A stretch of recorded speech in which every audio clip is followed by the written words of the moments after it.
하나님 말씀 고린도전서 10장 14절입니다. 한 절이니까 다 같이 한번 마음을 담아서 한번 해보겠습니다. 시작.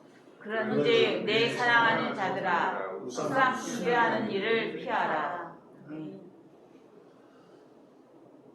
착각에 빠지지 말자 제목입니다. 여러분과 제가 신앙을 가지고 살아갈 때 우리가 분명히 이해하고 신앙을 지켜내야 할 부분이 있습니다. 물론 지난주도 말씀드렸다시피 믿음이라는 것은 실험하고 과학으로 증명될 수 있는 것은 결코 아닙니다. 이성적으로도 이렇게 100% 이해되는 것은 결코 아닙니다. 믿음은. 그러나 하나님께 믿음을 가지면 하나님께서는 우리에게 주신 것이 선물이 바로 믿음이고, 믿음을 위해서 살아갈 수 있도록 우리에게 근간되게 하신 것이 바로 말씀입니다. 그래서 우리가 성경을 통해서 우리가 믿음으로 성경을 보고 그 말씀에 자각하는 거죠. 서로 깨닫고 그래서 살아가는 겁니다. 근데 이제 말씀을 자각하는 거예요. 자각이 스스로 깨닫는 건데, 이 스스로 깨달음이 나의 모습 속에서 믿음이 선물로 받은 그 믿음이 세상과의 결합된 것이라면 자각이 위험해질 수 있어요. 그래서 이렇게 자의적인 해석이다 뭐 이런 얘기 많이 들었을 줄입니다.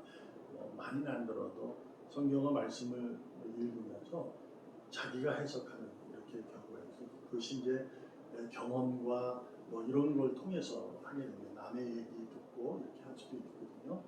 그래서 그것을 이제 좀 완벽한 인간이, 그가 신학자든 목사든 완벽하지는 않거든요. 성경의 말씀이 정말 신학자들이나 목사들이 완벽하게 해석할 수는 없습니다. 하나님이 이제 할 수 있는 것밖에 없는 겁니다. 하나님의 음성을 들으면서 이제 그것을 이제 헤쳐나가는 거거든요. 그래서 목사들이나 신학을 연구하는 거예요. 그래서 신학의 연구는, 공부를 하는 것은 말씀을 이렇게 해석하는 부분을 배우는 겁니다. 신학은 그래서 말씀을 배우는 건데, 오늘도 제목이 착각에 빠지지 말자라는 제목을 가지게 된 것은 우리가 이제 말씀을 통해서 우리 스스로가 착각에 빠지는 경우가 있어요. 근데 이 착각은 나쁜 의미로 얘기하기보다 자신이 신앙의 모습이 이렇게 잘못되는 길로 갈 수가 있다 하는 것을 한번 생각을 해보자 하는 겁니다. 고린도전서 10장은 이제 제산물에 대한 경고입니다.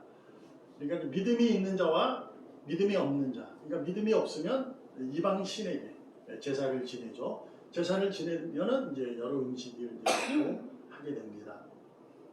그런데 믿음이 있는 신자는 그 제사 음식도 이렇게 먹죠. 근데 그것이 그 제사상에 가가지고 먹는 것이 아니라, 제사를 드리면 그 당시에 이방이 이제 신을 우리가 알듯이 크게 드립니다. 그리고 거기 음식이 있거든요. 근데 그 음식을 다 먹을 수 없으니까 그것을 다시 시장으로 돌려요. 그럼 시장에 가면 고기가 널려 있고, 그 고기가 이제 신전에 바쳤던, 제사 드렸던 고기예요. 그래서 믿음이 있는 사람이 이제 신전에 가서 예배를, 제사를 지내는 것이 아니라, 이제 쉽게 말하면 지금 정육점에 걸려 있는 고기를 신에 바쳤던 고기인데 그걸 사 먹는 거죠. 근데 믿음이 큰 사람은 그것을 먹어도 자기가 이제 나는 제사를 안 드려서 하고 먹을 수 있어요. 그러나 그것을 믿음이 연약한 사람, 이제 처음으로 이렇게 주님을 만나고 신학의 능력을 받으면, 그때는 이제 우리가 알듯이, 여러분도 알듯이, 저도 경험했고 여러분도 아마 경험했을 거예요. 처음에는 막 이게 있잖아요. 정의감이랄까요? 뭐 그런 게 좀 있어요. 그래서 그건 아니지 않나? 막 이런. 근데 지금 와서 오랜 시간 지나면 이제 그렇게 될 수도 있겠지만, 이제 그런 분들이, 믿음이 연약한 자가, 믿음이 큰 자가 그걸 먹으면 뭐야? 이게 뭐지? 하고 나서 그 사람이 믿음을 잃어버릴까? 조심스러워서 이제 바울이 얘기한 거죠. 선언한 건데, 나는 믿음이 있어서 그 제사 음식만 먹을 수 있다. 왜? 하나님이 주신 거 다 선한 것이니까. 하지만 믿음이 연약한 자들이 나의 그 모습을 보고 그들이 넘어질까 해서 나는 안 먹겠다. 이렇게 한 거거든요. 그러니까 우리가 이 말씀을 가지고 우리가 제사 음식은 전혀 먹지 말아야 한다고 배워온 것도 사실이긴 하지만, 그건 맞아요. 제사 음식을 먹는 건 안 되죠. 그렇지만 성경에 기록된 것은 그런 의미로 얘기한 것이 결코 아닌 거예요. 먼저 생각할 게 뭐냐면 하나님은 이 세상을 지으셨어요. 하나님이 세상을 지으실 때는 선으로 지으신 거예요. 그래서 우리가 첫째 날, 둘째 날, 셋째 날, 넷째 날, 다섯째, 여섯째 날 하고서 그 모든 지으시고 하나님이 하신 말씀이 좋다, 선하다 이렇게 얘기하시고 인간을 지으시건 너무 좋다 이렇게 얘기하셨거든요. 그러므로 선한 거예요. 하나님이 지으신 거. 근데 어떻게 됐어요? 하와가 선악을 알게 하는 나무의 과실을 먹고 하나님이 먹은 거죠. 그것이 뭐냐? 사탄의 계략에 빠져서 먹은 거예요. 그 이후로 그들이 쫓겨난 거예요. 또 우리가 알듯이 세상의 우상은 인간들이 쫓겨남으로 만들어낸 겁니다. 그래서 우상은 있어요. 그때부터. 근데 하나님께서 놀라움이 뭐냐면 그걸 가만히 둔다는 거예요. 우리가 생각해보세요. 하나님께서 만약에 너희가 우상물을 쳐다보지도 말고 아무것도 하지 말아라. 그랬다면 우상을 다 처치해버렸겠죠. 그렇죠? 근데 왜 그런 명령을 했을까요? 우상이 있다는 거예요. 하나님이 그거를 안 처리해요. 근데 이것이 이제 우리가 신앙을 가지고 신앙생활을 하지 않는 사람이나 신앙을 가진 사람들이 생활할 때 이게 딜레마인 거예요. 아니 왜 믿는 사람이 아파서 죽지? 그런 거. 전쟁이 나지? 왜 종교 전쟁이 일어남으로써 뭐가 왜 이런 일이 일어나지? 뭐 이런 거 있잖아요. 다 그런 거예요. 근데 하나님께서는 그것을 가만히 두고 계신다는 거예요. 만약에 하나님이 철저하게 악을 깨부실 것 같으면 이미 다 부셔야죠. 근데 가만히 두고 있다는 거예요. 그래서 우리가 오늘 본문의 말씀 속에서도 우리 잊지 말아야 할 것이 있어요. 한번 봅니다. 다 같이 다시 한번 제가 읽어볼게요. 내 사랑하는 자들아. 이제 바울이 얘기하는 거예요. 하나님 음성을 듣고 하는 성령이 얘기해서 우상 숭배하는 일을 피하라. 어떤 의미요? 잘 읽어보면 우상을 피하라는 게 아니에요. 우상 숭배하는 일을 하지 말라는 거예요. 그러니까 우리가 착각을 해요. 그러니까 교회가 왜 그전에는 막 부처 앞에서 복음성 부르고 막 전도한다고 그게 뭐 우상이 그 부처상이 우상이잖아요. 우상물이에요. 그렇잖아요. 근데 솔직히 여러분도 학교 다니면서 내가 크리스찬이지만 소풍을 가거나 요즘에 현장 뭐 학습이라 그러나 뭐 그래 체험 활동 그럼 절에도 우리나라에 이제 있는 게 절이니까 우리나라에서 학교에서 소풍 가는데 교회로 갈지는 않잖아요. 그죠? 근데 절에 그 역사가 있으니까 가잖아요. 나라의 역사. 안 갔나요? 가서 대웅전도 다 들어가 보고 지나갈 때 그 4대 천왕 있잖아요. 그거 다 지나가요. 하나님은 우상을 버리지 않아요. 내버려둬요. 왜요? 그날에 하나님이 하실 거니까. 그건 그날에 하실 거예요. 근데 하나님께서 의인들에게 원하는 것은 우상을 네가 제거하라는 얘기를 하지 않아요.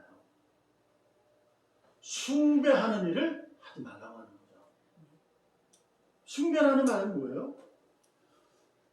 우러러 신앙한다는 얘기예요. 그러니까 글자대로 하면 우러러 신앙, 믿는다, 부르짖는다 뭐 이런 의미잖아요. 그래서 이것을 비슷한 말을 우리가 좋은 말로 하면 요새 우리도 숭배합시다 이런 얘기 안 하고 좀 이상하잖아요. 그래서 경배합시다 이런 얘기를 하잖아요. 비슷한 말이에요. 경배라는 거죠. 경배란 말은 존경한다, 엎드려 존경한다. 그러니까 우러러 한다. 그런 의미를 갖고 있거든요. 그러니까 그런 의미를 두고 있다는 거예요. 그래서 여러분이 죄송합니다. 자꾸 절에 대해서 얘기해요. 근데 그게 쉽게 이해할 수 있습니다. 절에 가서 부처상을 부시면 하나님이 칭찬하신다고 생각하는 경우가 있어요. 그렇지 않습니다. 하나님이 하라는 것은 그것을 숭배하지 말라는 거예요. 자, 십계명이 뭐예요? 하나님 외에 다른 신을 뭐 하지 말라? 섬기지 말라. 뭐 이것은 이 명령은 뭐예요? 하나님이 우상이 있다는 것을 인정한 거예요. 그렇잖아요. 만약에 하나님이 나 하나야, 우상은 없어.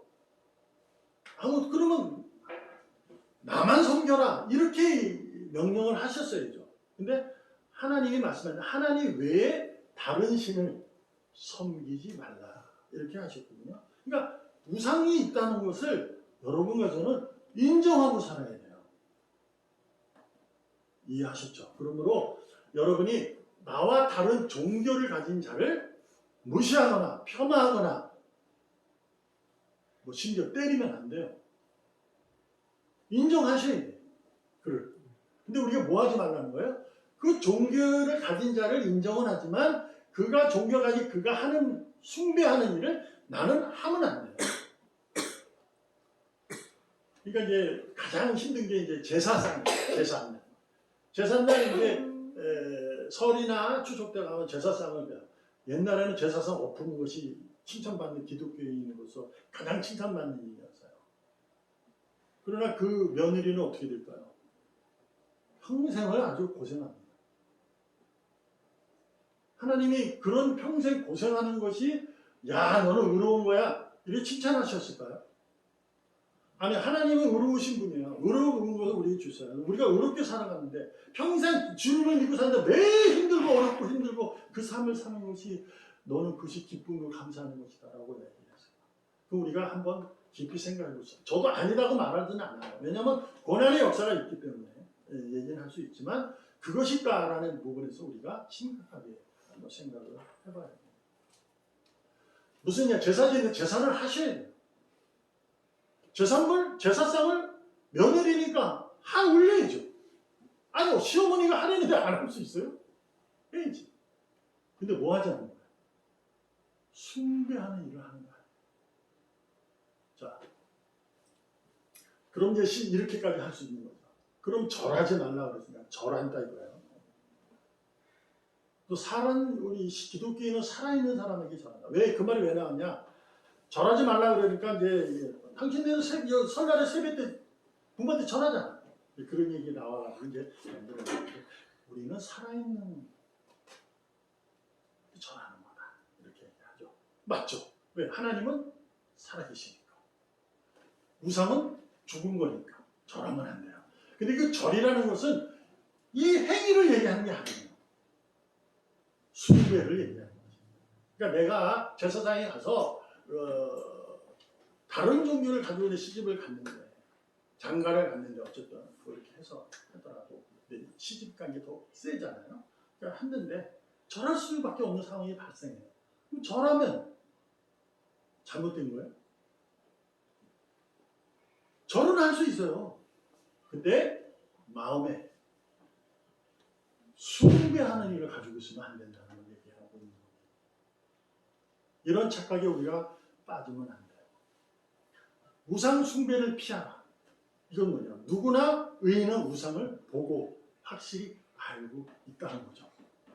그럼에도 불구하고 그 우상을 숭배하는 일이 벌어져요. 언제 벌어질까?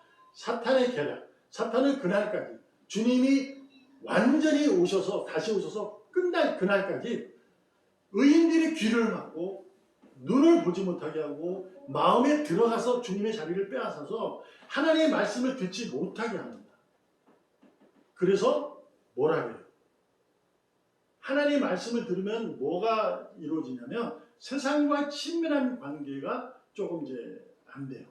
근데 사탄은 우리가 세상과 친밀한 관계를 유지하도록 만들어요. 그래서 계속 공격하는 거예요. 그래서 뭘 하냐? 눈과 귀와 마음을 해가지고 올무와 덫을 놓는 거죠. 말씀 못 듣게 하는 거예요. 근데 또 놀라운 것은 말씀을 들어도 모르는 거죠. 올무와 덫에 걸려가지고 보니까 하나님이 없이도 세상에서 내가 아주 잘하면 아주 좋은 생활, 잘 행복한 삶을 살 수 있네. 이러한 미련함에 착각에 빠지도록 하는 거예요. 그게 사탄의 계략이에요. 자, 미련함이 뭐예요? 그게 그 치를 달렸던 미련함을 성경이 말씀하는 건 바로 예수님을 십자가에 달려 죽은 거예요. 그 자체를 미련하다고 말을 해요. 그게 무슨 얘기냐면 미련하다는 것은 이방인들이 아니 너희들이 믿는 그 구세주가 죽어? 야, 그 미련하잖아. 그게 어떻게 죽어? 그게 무슨 구세주야? 이렇게 해서 미련한 용어가 있어요. 그래서 유대인들은 꺼리낀다라고 했잖아요. 그런 거예요. 그것을 얘기하고 있는 거예요. 그러니까 우리를 그렇게 만들어요. 그러므로 여러분 우리가 착각에 빠지지 말아야 할 것은 우상이라는 것은요. 우리가 이제 뭐 자녀 그리고 내가 사는 돈 그리고 권력, 이름, 가족, 학교, 뭐 직장, 사업자 이게 우상이 돼요? 우리는 아마 그렇게 가르침 많이 받았을 거예요. 근데 그게 우상이면 우리는 어떻게 살아가는 거예요? 직장도 다니지 말아야 되는 거예요. 근데 아니잖아요. 근데 우상을 어떻게 생각하냐? 우리는 기꺼이 생각했던 게 이제 이렇게 제사제냐, 다른 신, 우상물로 생각하는 거예요. 여러분이 섬기는 이 사랑하는 가족, 여러분이 그 최선을 다해서 일을 하여 삶을 행복하게 살아갈 수 있는 직장과 사업자, 우상이 아닙니다. 학교? 내가 배워야 하는데 우상이 아니에요. 그러면 더 나가면 뭐가 있냐면요. 지금 이 어디 누구에게 하는 얘기예요? 고린도 교인들에게 하는 거예요. 그렇잖아요. 그들은 예수를 믿는 자들이 모인대요. 유대교 신자가 기독교를 개종하고 아니면 자유, 이방인들이 교회 안에 들어오는 거죠. 그들에게 설명하고 명령하는 거예요. 우상 숭배하는 일을 피하라. 왜냐하면 그들은 우상 숭배를 했다는 거예요. 자, 이방인들은 우리가 알듯이 다른 신을 섬겼다는 것을 우리가 그거는 뭐 차치하고 생각해 볼 사람은 누구예요? 유대인. 유대인들은 이방을 섬겼어요, 안 했어요? 우상. 그들은 섬긴 적이 없어요. 오직 하나님만 섬겼어요. 철두철미. 근데 이게 뒤두가죠. 근데 그들에게 하는 얘기는 뭐예요? 우상 숭배하는 일을 하지 마라. 이렇게. 여러분에게도 제가 꼭 부탁하고 여러분의 신앙의 힘, 능력을 가지거든요. 우리가 물론 시간과 장소에 의해 형식에 있는 부분이 그것이라도 해야 그래도 하나님을 섬기는 모습이 어느 정도 드러날 수 있고 증명될 수 있는 건 사실입니다. 그것도 못하면서 아유 나는 그거 안 해도 나는 예수 믿어 이렇게 얘기하는 사람 상당히 많잖아요. 그러므로 이러한 형식, 시간과 장소를 통해서 하는 부분이 필요한 건 맞습니다. 근데 그것이 우상 숭배가 되버리면 곤란해지는 거죠. 그래서 예수님께서 유대인들에게 예루살렘을 통해서 너희들이 나를 죽이는구나 이렇게 얘기합니다.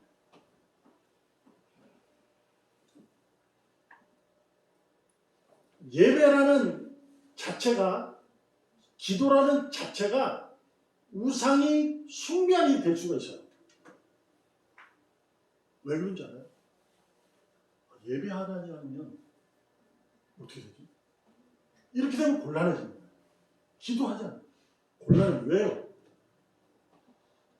주님은 언제나 어디서나 무엇을 함께 하십니다. 처음에 제가 말씀드렸다시피 하나님은요 우리의 진실한 믿음, 마음의 믿음을 원하시고 계세요. 어떤 것을 원하지 않아요.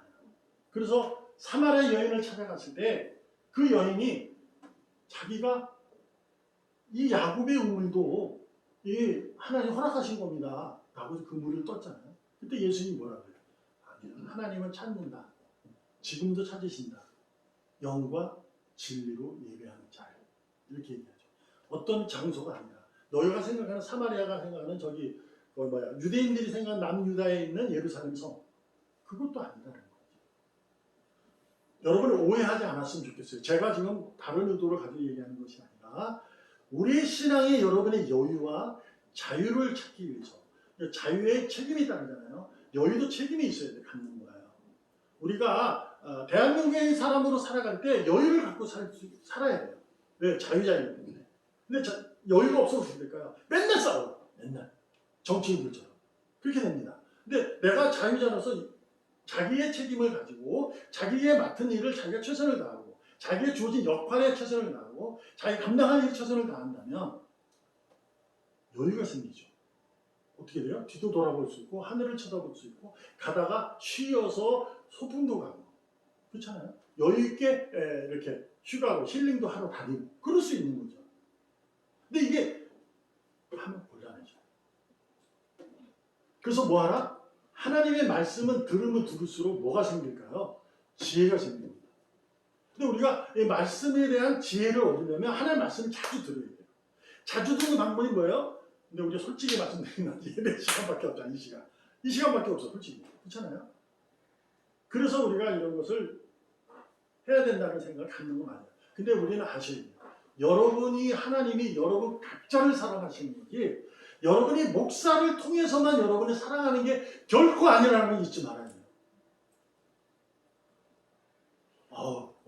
목사님에 의해서 목사님이 머리에 이거 기도해 손을 얹어야 제가 있다는 거. 이게 죄송합니다. 이게 우상 숭배예요. 이게. 그 목사가 우상이 되는 거예요. 자, 목사가 우상, 아이돌 되는 거 상관없어요. 내가 존경하고 하는 거. 근데 그를 섬기게 되면 곤란해지는 거예요. 예. 그 목사만이 머리에 손대야 되는 거. 제가 이제 그 전에 갈매선이로 이렇게 매주마다 갔는데 철야 갔는데 그때마다 그런 분이 계세요. 조성호 목사님에게만 받아야 된다고 쫙 나가고 머리가 딱 돼요. 예배 끝나면 재밌죠. 그분들이 신앙을 폄하하는 게 아니라 우리가 신앙의 자유함은 이제 여유를 못 찾고 그것을 숭배하는 일로 빠져서 잘못된 길을 갈 수 있어요. 하나님의 말씀을 들어도 지혜가 차는 것이 아니라 자기 지혜에 취해버릴 수 있어요. 에스겔 40장 4절 우리 다 같이 한번 읽어볼 겁니다. 시작. 그 사람이 내게 이르되 인자야 내가 내게 보이는 그것을 눈으로 보고 귀로 들으며 내 마음으로 생각할지어다. 이것은 이제 에스겔서가 읽기가 가장 어려워요. 왜냐하면 이게 환상 속에 있는 거예요. 그래서 읽기가 좀 어려운데 내게라는 것은 에스겔이에요. 하나님께서 에스겔을 불러가지고 야 이리 와 보여주는 거예요. 그것을 눈으로 보게 하죠. 그것이 뭘까요? 이 말씀입니다. 말씀을 보게 하시고 귀로 듣게 하시고 그 마음으로 생각하게 하죠. 하나님은 오늘도 여러분과 저를 말씀으로 여러분의 귀를 열어주시고 눈으로 열어주시고 마음을 내게 들어오십니다. 오직 말씀만이 그래요. 하나님이 그렇게 했어요. 근데 이게 언제예요? 주일? 그렇죠. 그러나 매일 그래요. 하나님은 매일 언제나 어디서나 무엇을 하든지 나와 함께 하시고 내 곁을 떠나지 않아요. 혹 내가 실수하고 엇길로 갈지라도 하나님은 너 그 길 가서 난 일을 할 거야 하고 이렇게 하는 게 아니라 그 길로 가면 따라갑니다. 그래서 어떻게 해요? 어쩌면 고난을 통해서라도 끌고 오시기도 하지만 그 길을 통해서 끝까지 길로 가다가 이렇게 방향을 들고 이제 기다려주는 거예요. 오래 참으시.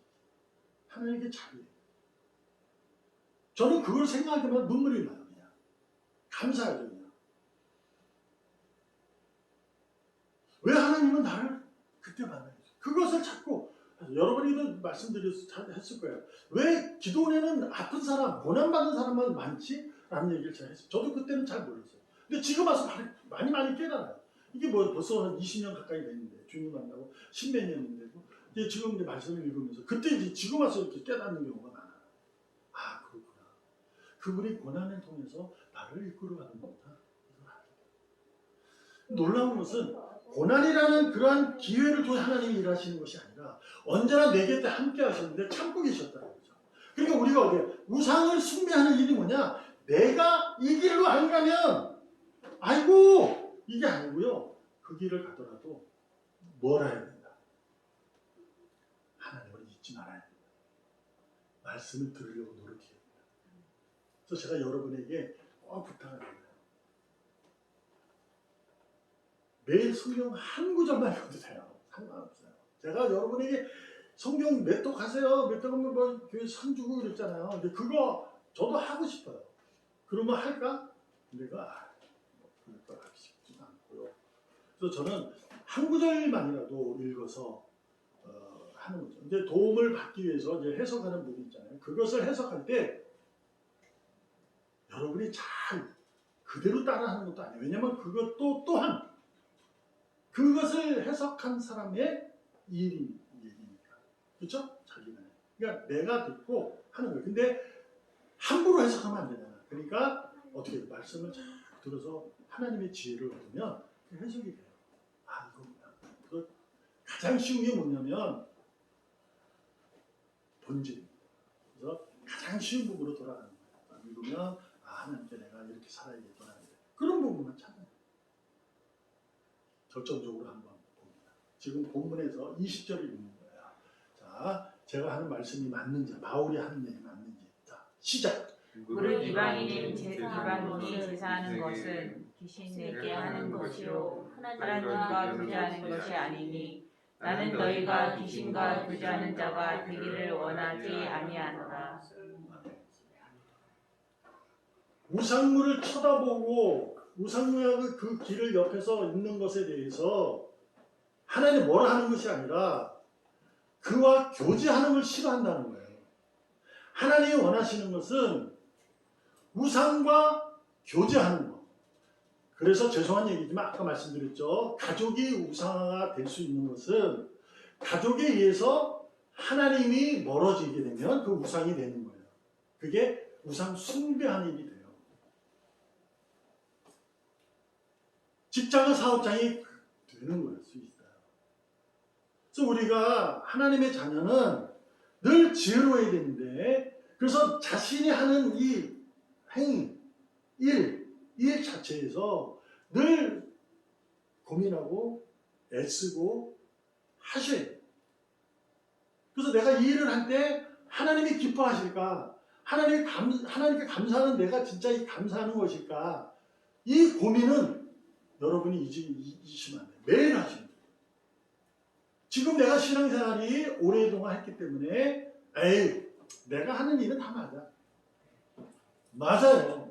여러분이 하는 행위가 믿음이 없는 사람 행위가 아닌 줄로 저는 압니다. 믿음이 있으면 그 일을 하진 않을 거니까요. 근데도 우리가 이제 그 일을 하잖아요. 할 수밖에 없는 상황도 있을 수 있지만 할 수밖에는 빼고 할 수 있잖아요.